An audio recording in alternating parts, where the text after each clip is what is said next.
రేవంత్ రెడ్డి గారు ఈరోజు ఏ ముఖం పెట్టుకుని ప్రజల దగ్గరకు విజయోత్సవాలని చెప్తా ఉన్నారో ప్రజలకు సమాధానం చెప్పాలన్నాడు.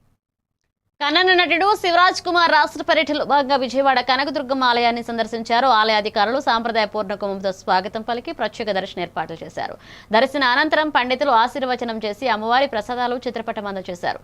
అనంతరం మీడియాతో మాట్లాడిన శివరాజ్ కుమార్ ప్రత్యేక వ్యాఖ్యలు చేశారు. అవకాశం దొరికితే ఆంధ్రప్రదేశ్ ముఖ్యమంత్రి చంద్రబాబు నాయుడు బయోపిక్ లో నటించేందుకు సిద్ధంగా ఉన్నానని వెల్లడించారు. అలాంటి శక్తివంతమైన పాత్రను పోషించడం గౌరవంగా భావిస్తా అన్నారు. ప్రస్తుతం విప్లవ నేత గుమ్మడి నరసయ్య బయోపిక్ లో కీలక పాత్రలో నటిస్తున్నట్లుగా తెలిపారు. అలాగే రామ్ చరణ్ నటిస్తున్న పెద్ది చిత్రంలో కూడా తాను మంచి పాత్రలో కనిపించనున్నానని వెల్లడించారు. తెలుగు ప్రేక్షకుల ప్రేమ ఎప్పుడూ ప్రత్యేకమని ప్రతి సందర్శన తనకు ఆధ్యాత్మిక ఆనందం ఇస్తుందన్నారు శివరాజ్ కుమార్.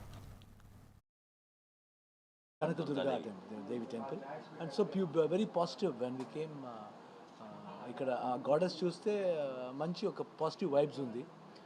ఇప్పుడు రేపు ఉమరుతుంది. ఆ పాజిటివ్ వైబ్స్ తీసుకుని ఇప్పుడు ఈ ఫిలిం స్టార్ట్ చేస్తున్నారు. త్రూ పరమేష్ గారు డైరెక్ట్ చేస్తున్నారు. So very happy about the film and ఒక మంచి మనిషిని ఒక స్టోరీ చేసేందుకు నాకు భాగ్యం ఉంది. అందుకే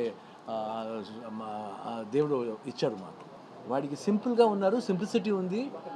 అదే టైంలో ఒక ఎయిమ్ ఉంది, ఏం చేయాలి అని ఎయిమ్ ఉంది, ఇంటెన్షన్ ఉండాలి.